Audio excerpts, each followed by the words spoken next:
ইটালিতে কেন সবচেয়ে কম বেতন পায় বাংলাদেশিরা?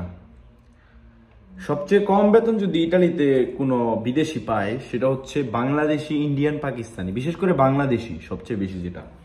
তো আজকে এই ভিডিওতে আমি আপনাদের বিস্তারিত বলবো। যারা যারা নতুন ইটালিতে আসবেন অবশ্যই এই ভুলগুলো করবেন না। এই ভুলগুলো করলে কিন্তু ইটালিতে আসবেন 20, 25, 30, 40 লাখ টাকা খরচ করে, কিন্তু আইসা আপনার এই টাকা তুলতে তুলতে আপনার জীবন শেষ হয়ে যাবে, ঠিক আছে, যদি এই ভুলগুলো করেন।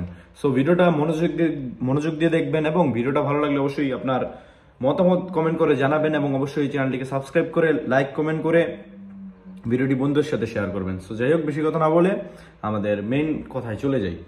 সো ইটালিতে সবচেয়ে বেশি বেতন কম পায় বাংলাদেশিরা, কারণ হচ্ছে বাংলাদেশি এমন একটা পাবলিক আর কি, কিছু কিছু আছে আর কি, সবাই না, কিছু কিছু পাবলিক যারা নতুন আসে ইটালিতে, তাদেরকে যদি আপনার 2 বেলা কাজ করতে বলে 500 ইউরো বা 800 ইউরো দিয়া বা 700 ইউরো দিয়া, যে কোনো একটা মালিক, ইতালিয়ান হোক চায়না হোক, সেখানে সে রাজি হয়ে যায়। এবং এখানে দুঃখের বিষয় হলো, যে মানুষটা পুরান কাজ করতেছে অনেক বছর ধরে, তখন তুমি ওই মানুষটার ভ্যালু থাকে না মালিকের কাছে, যখন ওই নতুন মানুষটা যখন এই কাজটা করে। সো এই কারণে আর কি বাংলাদেশিরা সবচেয়ে বেশি কম বেতনে কাজ করে। মানে আমি আপনাদের বুঝাই বলি কথাটা, আপনি নতুন ইটালিতে আসছেন, আপনাকে যদি কেউ বলে যে তোকে আমি 800 ইউরো স্যালারি দেব, তুই আমার রেস্টুরেন্টে কথার কথা কাজ করবি, তা আপনার কাছে কি মনে হবে? 800 ইউরো মানে বাংলা টাকার 1,10,000 টাকা বা 20,000 টাকা, 1 লাখ টাকা। আপনার এটা মনে হইয়া আপনি কি করবেন? আপনি তখনই দৌড় দিয়ে চলে যাবেন। আর ওইখানে যে আপনি 2 বেলা ডিউটি করবেন, এখানে আপনার লাভটা কি হচ্ছে? কিন্তু আপনার লস হচ্ছে। ইটালিতে 1 বেলা কাজ করলেও কমসে কম মানুষ 1200 থেকে 1300 ইউরো ইনকাম করে, বা যদি ভালো একটা জব করে যেখানে আপনার 8 ঘন্টা ডিউটি, সেখানে যে 2000 ইউরো, 1500-1600 ইউরো ইনকাম করে, সেখানে আপনি 800 ইউরোতে রাজি হয়ে গেছেন 2 বেলায়। তো এখানে কার লস হচ্ছে? বাংলাদেশিদের লস হচ্ছে, আপনার লস হচ্ছে। আপনার এই 25 লাখ 30 লাখ টাকা আপনার খাওয়া থাকা বাদ দিয়ে উঠাইতে উঠাইতে আপনার জীবন শেষ হয়ে যাবে।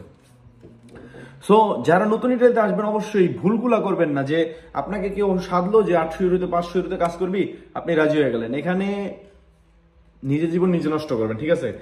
এইগুলা সবচেয়ে বেশি আপনাদেরকে ইউজ করে চায়নারা।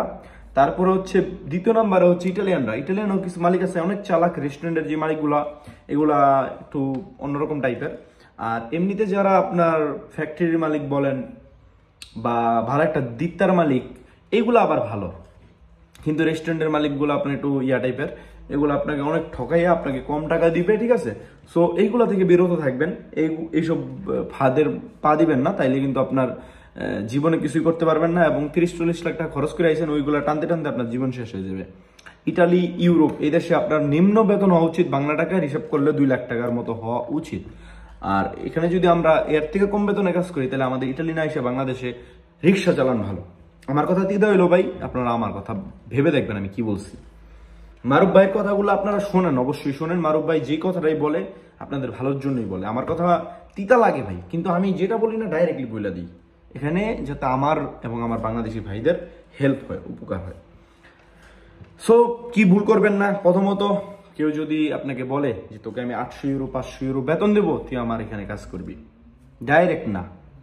যদি বলে 2 বেলা কাজ, ডাইরেক্ট বলবেন 1500 ইউরো দিবি, 1600 ইউরো দিবি, কর্ম। আর যদি বড় সিটি হয়, মিলানের মতো সিটি হয়, তাহলে ওখানে বলবেন, যদি 2 বেলা কাজ হয় বলবেন 2200 ইউরো 2000 ইউরো দিবি, তাহলে তোর কাজ করুম না, না খায় থাকবেন। রিজিকের মালিক আল্লাহ, কিন্তু 800 ইউরোতে ঢুকবেন না, ঠিক আছে। বা নিজে রাস্তায় ছাতি বেচবেন, তাও ওই কাজগুলো করবেন না, ঠিক আছে। সো কি করবেন? যদি 1 বেলা কাজ হয় বলবেন, ডাইরেক্টলি বলবেন 1200 ইউরো বা 1500 ইউরো দিবি, এমনি ডাইরেক্ট মুখের উপরে। যদি বলেন না, non è possibile, allora non me ne frega, direct বলে দেবেন non me ne frega, cerca un altro, এভাবে। সো যাই হোক, আশা করি আপনারা আমার কথাগুলো বুঝতে পারছেন। সো ভিডিওটা ভালো লাগলে অবশ্যই লাইক কমেন্ট শেয়ার করবেন, আর ভিডিওটা কে কোথা থেকে দেখলেন সেটাও কমেন্ট করে জানাবেন। আর এটুকুই বলার ছিল। সো সবাই ভালো থাকবেন, সুস্থ থাকবেন, অলওয়েজ মারুফ ভাই ব্লগসের সাথে থাকবেন। নেক্সট কোন একটা ভিডিও দেখা হবে। আর কে কে নিয়ে ভিডিও চান সেটা কমেন্ট করে জানাবেন। আর আমার ভিডিওটা দেখে যদি কারো খারাপ লেগে থাকে অবশ্যই কমেন্ট দৃষ্টিতে দেখবেন। সো আশা করি কোনো ভুল কথা বলিনি, তারপরেও আমি মানুষ, আমার ভুল হতেই পারে।